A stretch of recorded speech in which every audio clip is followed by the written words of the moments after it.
Hi, Achim here from InnerSpace Explorers. So today I want to talk about stage rigging kits, and I actually always thought that I have a video out on this, but it looks like I have not, and I had quite a few people asking me if I could talk about that. So it's actually pretty simple, but yeah, I want to give you a couple of measurements and what kind of knots, etc., etc. So if you want to make one of these stage rigging kits, you need a line. 5 or 6 millimeter is great, and you need a total length of 1.55 meters, so 155 centimeters of this line. And you need 2 bolt snaps, so one 1 inch and one 3/4 inch.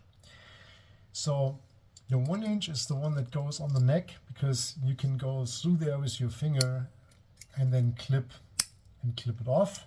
And the other one on the tail is something that you can grab with your full hand and maneuver it with your thumb. So that's the 2 you want.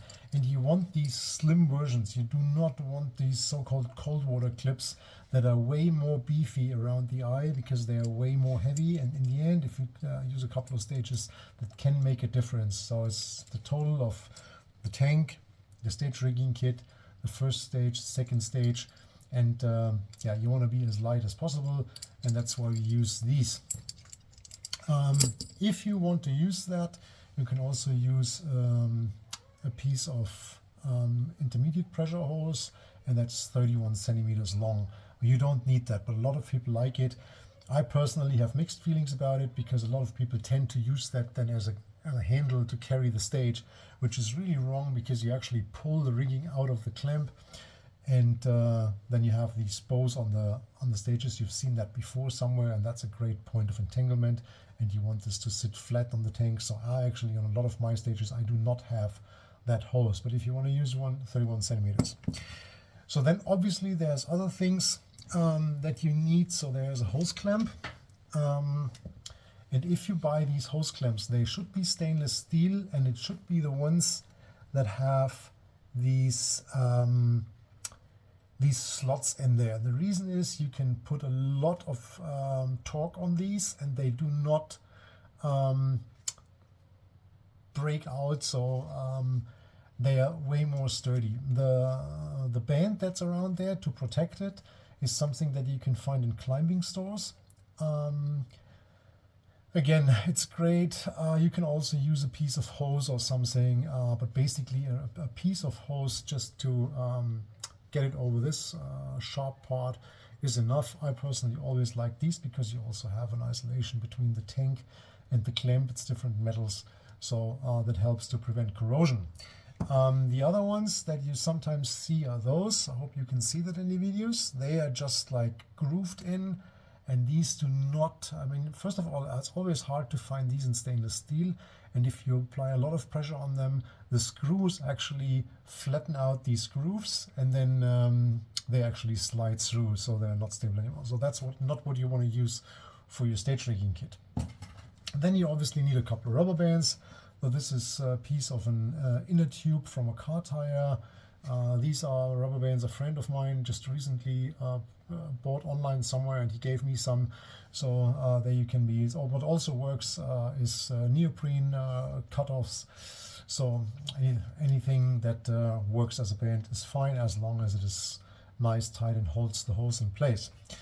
So the first thing you do is you take the 3/4 inch bolt snap and slide it through there, and then you make a loop, and this you do with a cross knot.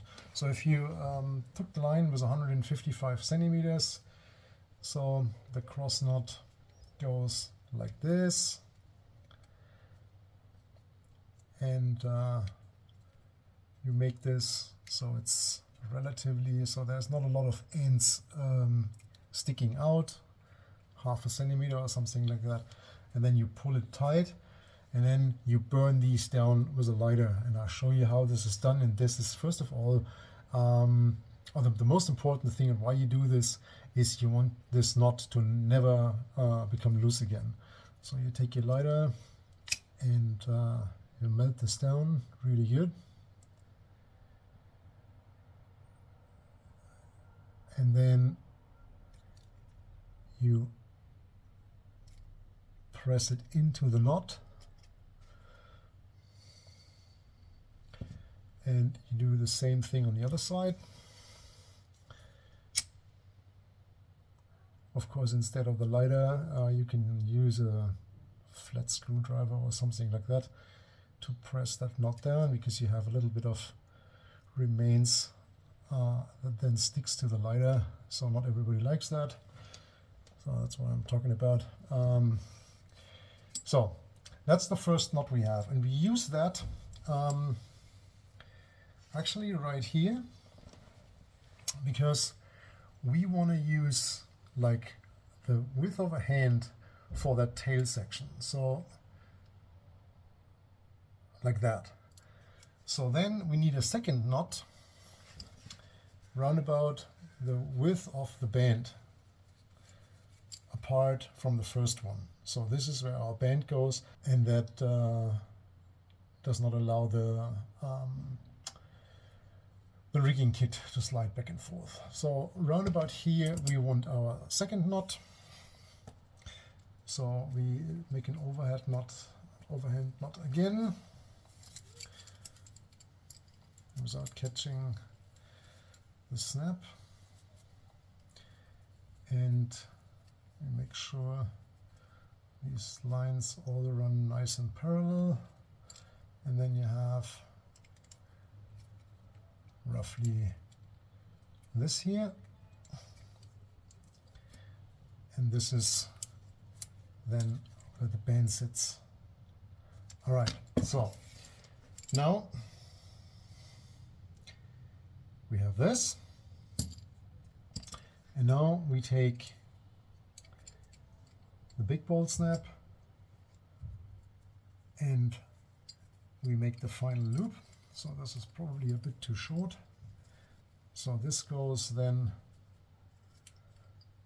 on the shoulder of the stage. Right? This goes over the valve of the stage, and this then sits on the shoulder of the stage. So there's a video on how to rig a stage. I'll put a link in the description and also here. And this shows exactly how to position that in the middle of the valve and where to place everything. But this is basically how you make the knots, what you need. And as I said, you could put this, and this is where the 31 centimeters come from.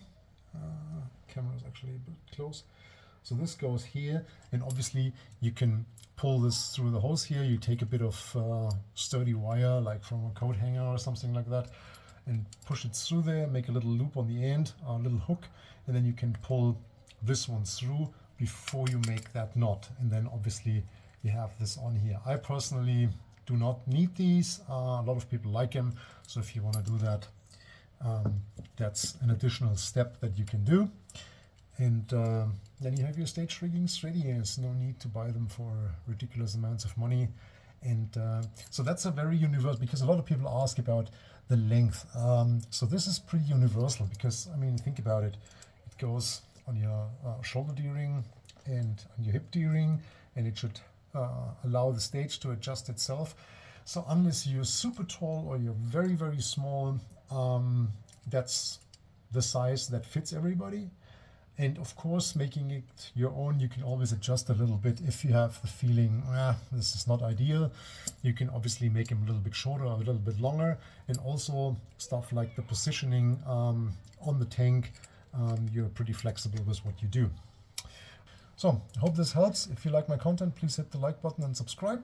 And other than that, take care, and I'll see you in the next video. Bye-bye.